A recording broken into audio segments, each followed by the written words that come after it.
are supposed to be. So about deliverance, I have a whole series about over 40 messages, I think, or over 30 messages on, how to do what is deliverance. Hello?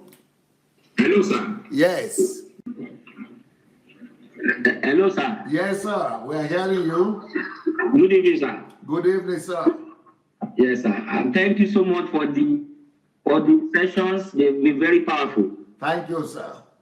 I want to say that the move of God is really strong here in Nigeria. Oh, you are in Nigeria? Yes, sir. And you are Adelaja talking, sir. Wow, blessings. Adelaja, that's my namesake. Yes, sir. Wow. Nice to hear from you. Yes, sir. The move of God is very strong, and I want to let you know that most of the pastors now, most of the GO of our pastors now, they have been responding to these issues in their the thing is causing a whole lot of shaking. The issue of tithing, issue of all kinds of things. So even the pastors themselves, they've been feeling the heat. Wow. But the truth of the matter is that why should you be bothered if you have taught your congregation the truth? Yes. Why should you be not worried if what you are doing is right? Yeah. So a lot of people, they say, don't mind them. In fact, as I yesterday, in the meeting they have that you are married at the camp, whatever. Some people say, don't mind them. All the people that are telling you, don't listen to them. That they should not listen to the truth, that the truth is what we want to kill them. Anybody that tells them not to pay tithe, we want to kill them. Now I just want to point out two things to our listener. One of the reasons why this problem has gone so deep, because the Bible says there is no other foundation that can be laid except through Jesus Christ. Yes. And the reason why God is using you mightily now is because you got it right in the foundation. God helped you He has built that living water in your life for years. Yeah. The parents of many people in this church, they took us to church for religion. Yeah. A lot of people, so people does not even, you will be shocked though, a lot of people don't know Jesus Christ. So wow. People are, it is something that, in fact, you will start to, when you come here, you will start putting milk inside people's mouths like baby when they take breast milk. I'm not lying to you. A lot of people here, I can tell you that I have been in Redeem, I have been directing music in the Redeem for more or close to 20 years now. Wow. I've been teaching music, I've worked with pastors, senior pastors, and I realized that majority of people in the church, they are blind. When God was going to set me free, it was 2013. God had to, in that vision, God had to put a spectacle in my eyes. He put spectacle in my eyes and brought me out and said, I should look at inside the church. And I saw that it was a party, entertainment, rice, jollof rice that they were eating. Meanwhile, in the physical, there was a vibrant preaching going on. Wow. But in the realm of the spirit, the Lord said, as God now told me that as long as I remain inside that place, that I will not see this vision. So that was where God delivered me from church and put me inside kingdom. Yes. Before that time, he was a security man. He was a security man that gave me one of your books, Treasures of the Kingdom. Yes. He was a security man that gave me that book. Security man, security man. I don't even know where that man is again. Wow. So since after I finished that book, I realized that there is nothing that matters in this world. Again. So number one reason why you see that this problem has gone so deep is that let's leave the pastors now. The people don't love the truth. Yes. And 2 Thessalonians chapter 9, verse 10 to 10. 2 Thessalonians chapter Second Thessalonians 2, I think 2 down verse 9 or 1 verse 9.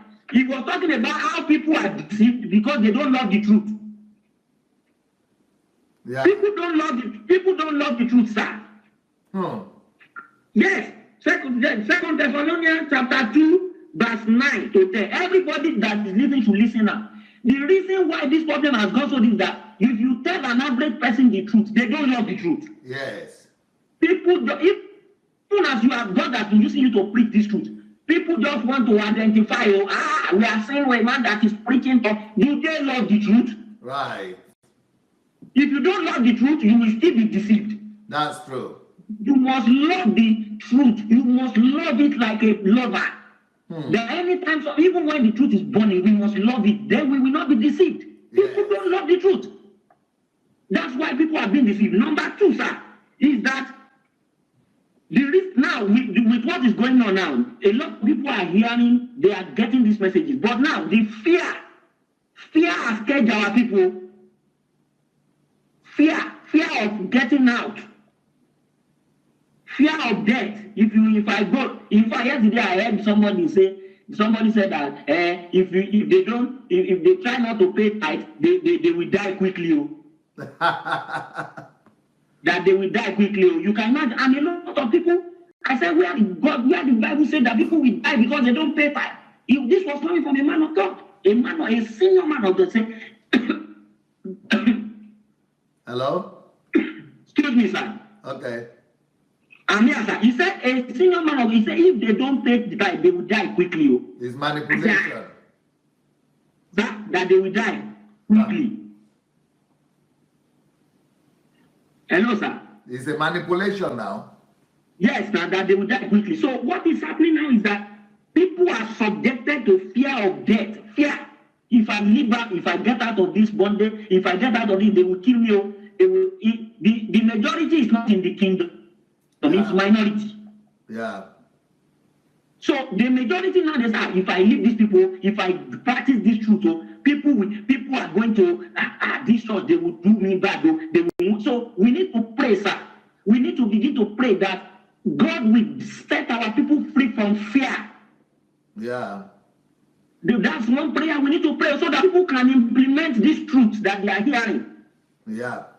People have gone so deep. And finally, sir, I will encourage everybody on this platform. They should not just listen. Yeah. They should take action. Okay. Let's take action, not just to listen. Because if we don't take action, we are just listening to what God is saying through DSA. What God is saying through DSA. If we don't take action, Matthew chapter 13:23, there will be no good result. Right. The only way we can produce food is not to allow any birds of the air to choke this truth. Right. People must not just study the books. They must not just listen to this message. They must take action. Aggressive action. Make everybody make up in mind, though. Yes. If you don't take action, you not go understand the kingdom. There will be no people will not understand. Even as you are talking now, some people and they will get it wrongly. They are going to. So everybody must take action on the things you are hearing. Right. If not, people will not. Me, the day I came out, God encountered me. People should not just listen. They should pray for encounter. Sir, God has given you encounter. That's why God can use you to transform Ukraine. Yeah. Encounter like never before. People need to have personal encounters. Not just that. When you started this platform, my fire was burning in my bones because I have been waiting for this time. God has prepared me. I've been waiting for this time. So I say, Lord, I thank you that we are now speaking the same language. God is raising. Thank God that you are Adelaja. I'm Adelaja too. Are you from Ijebu? Yes, sir. Adelajas are always Ijebu now. My own is okay. Ijebu-Ode. Ijebu-Ode, yes. I'm Idomila. My own is Idomila, Ijebu-Ode. So God is raising us to fight the battles. Yes, congratulations. Yes, so I believe that, this is a message truly a lot of people, it is estranged. People have been estranged from the will of God. people have been estranged from the will of God, sir. And I'm trust God that this fire of revival will not stop. Thank you, sir. Thank you so much.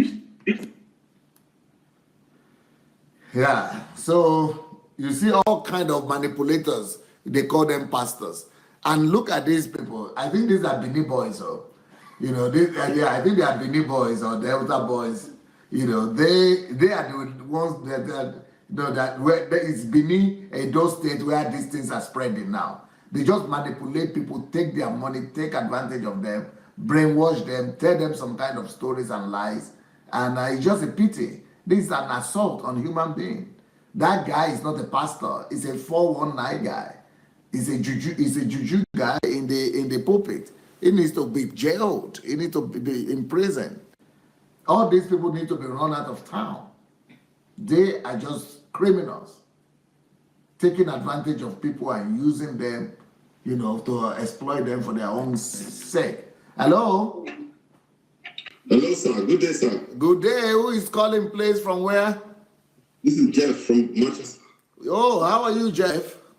I'm good. I'm so happy today to talk to you. Yeah. I've not been calling, not because I've not been part of it. I've been part of it. I listen all the time. Okay. Just that usually I'm very busy, so today I just thought, okay, today's Saturday, I'm just going to call today. Yeah, we are glad to hear your contribution today. Thank you very much, sir. You know, I want to say that what you're doing is penetrating. It's reaching out to people. My friends, at the early stages of this whole thing, they didn't believe. They said, "Oh, who is that? Who is that?" I said, "Just listen to this guy. Listen to this guy. Forget about the articles you read about him. Just listen to him." And then one day he called me. One of my friends called me and said, "You know what? I started giving money to my mother.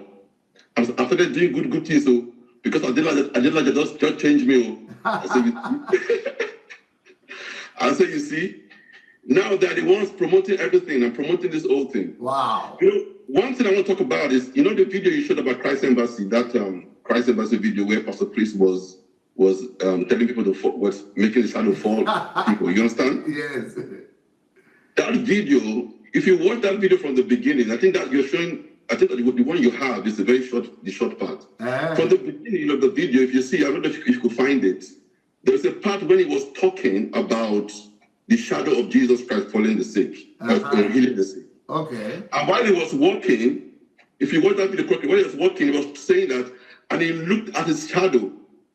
And then when he looked at his shadow, he was walking towards those people, and he passed those people, but they didn't fall. So he came back, he walked back again, and said, "Can you see my shadow?" He said, "Cameraman, can you turn the light to this shadow so that these people can see the shadow?" And then when you walked past again, that was when they fell. That was when they fell. If you could find that video, I would be that would be very revealing. Wow. Then another thing again I want to talk about, you see that when you showed that pastor, the man was saying, Reverend Chris is worthy of worship. Pastor Chris is worthy of worship. Yes. That is his younger brother. Wow. That is his younger brother. He's a third to command. He's the younger brother. You know, so usually when Reverend Chris wants to initiate something, he sends his younger brother forward. Because that one is very vocal. He goes on to say all those things, indoctrinate the people, so they could have the perception that even if his younger brother could say that, why are we not to agree to that? Yes. You know, originally they used to say pastor, priest, pastor. Now they've changed it to sir. And those initiation came through the advocacy of the younger brother. You know, many years ago, Pastor Chris attended Ambrose Ali University, it used to be called Bender State University. Yeah. He attended that university with the younger brother, this younger brother. And the younger brother was the pastor. After Pastor Chris left, then at some point, the younger brother became a pastor of that fellowship. It's called Believers Love World. Okay. And there was a time, because of some atrocity that the pastor was doing, that is called Pastor Ken. Yeah. Because there was an allegation that he was sleeping with women in the church, in the fellowship. Yeah. So they wrote a letter to Reverend Chris, asking him, telling him what was happening. The members of the fellowship then, some guys came together, and they wrote a letter to Pastor Chris and said, this thing is happening, that your brother is having an affair with girls in the church and is bringing it's bring reputational damage. Yeah. So instead of the church to come and investigate the issue, on a particular day while the service was going on, in the campus at the time, when it was going on, about 4 guys from the headquarters from Lagos walked into the fellowship and immediately began to excommunicate those people who wrote the letter. Wow. I'm telling you, that to tell you the kind of thing that happens in Christ Embassy. Wow. Do you know that in Christ Embassy, if you're a worker in Christ Embassy, they make you, when your salary comes, even before your salary comes, they take your first fruit from you even before they give you the salary. They take your tithes before they give you the salary. So you are left with just this amount of money. So everything is based on coercion. In terms of marriage, you cannot marry outside Christ Embassy. You must marry from Christ Embassy. Wow. And you have to get approval from the pastor. If you know Sinaj, I've known Sinaj from when she was 25 years old. I was 24 years old. From when she was in Warri, Christ Embassy Warri, and then she was moved to Lagos. Now, Sinaj has been with Pastor Chris for a long time. It took years. I don't know. She's now in her 40s before she got married. Wow. Because they refused to allow her married. Now she's been married for, I just pray she has a child, but she's married for 2 years or 3 years now, no kids. That means they wasted the life of that lady. Now she has changed it. She has changed the kind of happiness that she has gotten in a marital home with fame and money, because that is what they give you. And for that to happen, she has served the ministry all these years, long time. She's now 40. She's there when she was 24 years old. So I know much about her. I know it's not the law. Wow. So you can see that the oppressiveness is getting too much. And you know what? Some days ago, I spoke to a friend of mine who I introduced to your platform, and she's a very renowned singer at Christ Embassy. I don't want to call her name. Yeah. I know what she told me. She said that jet that people were talking about, jet. Said that Chris contributed to this. Who contributed? Pastor Chris.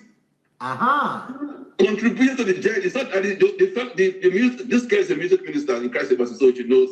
She said that that the music minister, they don't sponsor the whole jet. That the CEC, that means the Central the Executive Council, something like that. They came together, put together, and associated with the music department, and Reverend Chris also was part of it, and they bought that jet. So it's just a front that was being put forward by the Christ Embassy ministry. It's not music department. How many people in the music department can buy a jet? Even secular musicians in America, then they feel they buy jets. Yeah. How many of them buy jets? Just Sinaj and Frank Edward can contribute to buy jets. How much do they have? They don't have money.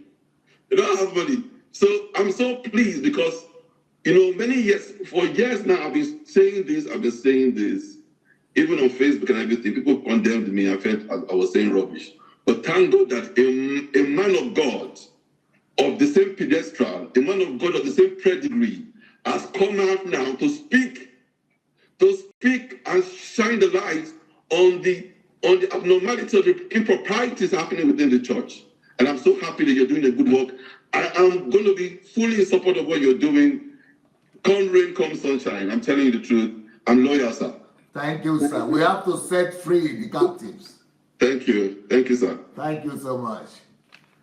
Wow. These people are criminals. I mean, they are oppressing people. They are taking advantage of people. They are shaming people. They are, they are just, it's a disgrace what these people are doing for people. It's a disgrace. Well, let me remind you of the $1 Libya challenge. Please go to gofundme.com/Libya1challenge, Libya1challenge. And you can contribute your $1 or how much you can contribute, how much you can afford to contribute. But most importantly, call out 5 names that you want to challenge so that they could also, run with the vision.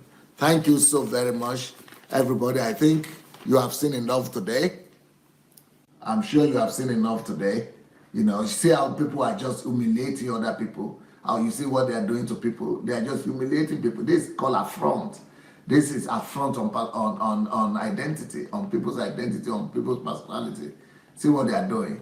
You know, these people all need to be shot. They need to be taken to court. They need to be.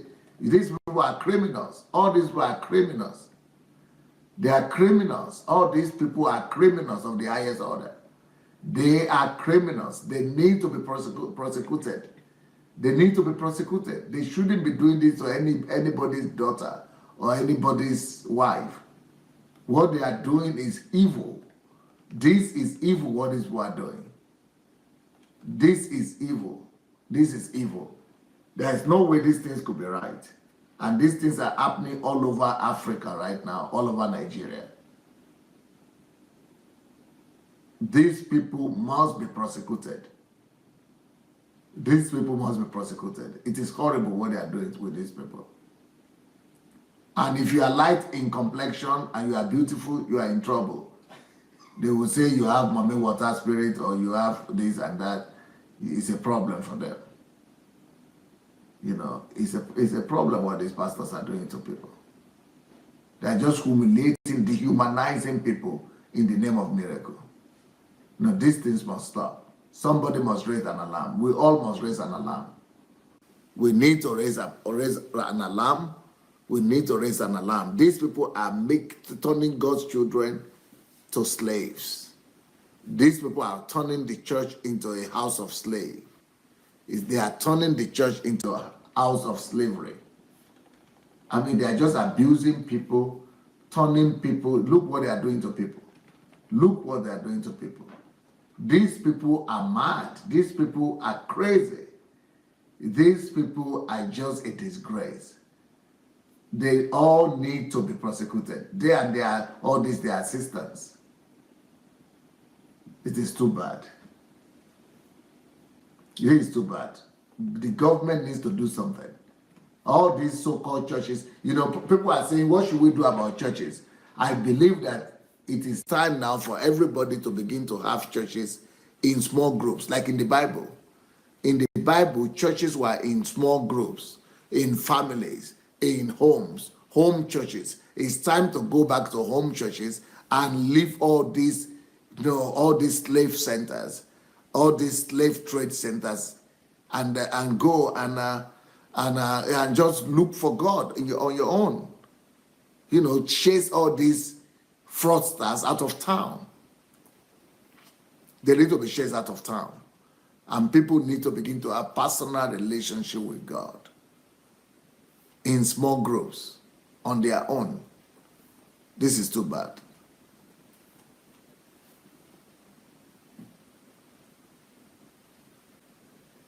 Okay, Kike Shobajo.